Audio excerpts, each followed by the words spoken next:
అందరికీ నమస్కారం. ఓం నమ శివాయ. ఓం నమ శివాయ. ఏదైతే నిన్న నేను చెప్పినటువంటి మాట మీద ఈరోజు శివాలయానికి ఇచ్చేయడం జరిగింది. ఈ శివాలయంలో మాట్లాడవచ్చో మాట్లాడకూడదో కూడా నిజంగా తెలీదు, కానీ శివుడు సాక్షిగా ప్రమాణం చేసి చెప్తా ఉన్నాను. ఏదైతే మాజీలిద్దరూ కూడా మాట్లాడినటువంటి కూడా అబద్ధాలు అని నేను ప్రమాణం చేసి చెప్తా ఉన్నాను. అదేవిధంగా వాళ్ళు ఏదైతే చెప్పారో నేను కాంట్రాక్టర్ల దగ్గర 15% కమిషన్ తీసుకున్నానని అది నేను ప్రమాణం చేసి చెప్తా ఉన్నాను. నేను ఎక్కడ ఏ కాంట్రాక్టర్ దగ్గర కూడా 15% తీసుకున్నటువంటి దాఖలాలు కానీ ఆ దేవుడు సాక్షిగా ప్రమాణం చేసి చెప్తా ఉన్నాను. లేదంటే వాళ్ళు కూడా వచ్చి ప్రమాణం చేయాల్సిందే నేను నిన్నే కోరాను. అదేవిధంగా అందరినీ ఆ కాలువలో ఇసుక నేను బెంగళూరు తోలానని చెప్పారు. దానికి కూడా నేను ప్రమాణం చేసి చెప్తా ఉన్నా. నేను అందరినివా కాదు, ఈ పలమనేరు నియోజకవర్గంలోనే ఎక్కడా కూడా నేను ఇసుక తోలినట్టు చేయలేదని కూడా నేను ప్రమాణం చేస్తూ ఉన్నా. అదేవిధంగా ఏదైతే వాళ్ళు మాట్లాడారో అవన్నీ కూడా అబద్ధాలే అని కూడా నేను ప్రమాణం చేసి చెప్తా ఉన్నా. ఒక్కటి గుర్తుపెట్టుకోండి, నేను ఎంతో నిజాయితీగా ఈ 5 సంవత్సరాలు మీలాగా నేను కూలీ చేయకుండా ఎంతో నిజాయితీగా ప్రజలకు అందుబాటులో ఉండి ప్రజలు నాకు ఇచ్చినటువంటి గౌరవాన్ని నన్ను చిన్న వయసులో శాసనసభ్యుడు చేశారు. అందుకోసం నిరంతరం నేను ప్రజలతో ఉండి ప్రజల మధ్యనే ఉన్నాను అని కూడా మీ అందరికీ తెలియజేస్తూ ఏదైనా మాట్లాడేటప్పుడు వాస్తవాలు మాట్లాడండి, ఇంక మీదైనా కూడా తెలియజేస్తా ఉన్నా.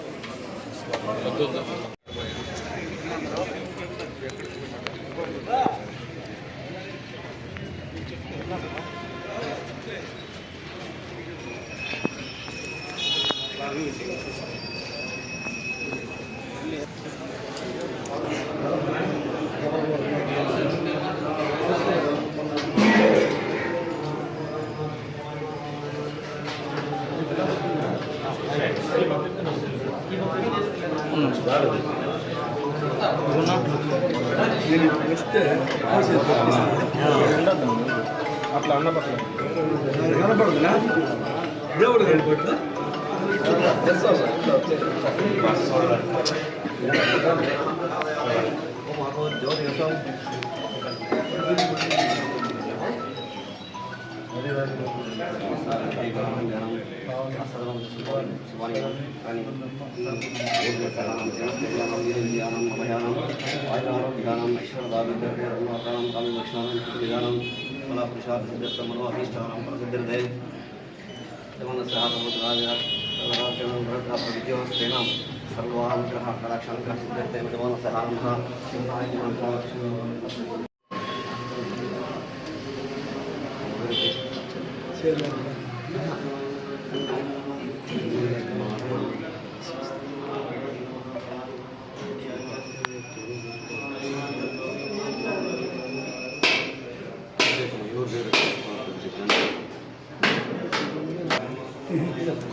బయట మాట్లాడు నిబంధనలు ఉంటాయి.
దుర్గమాని కటాక్షాను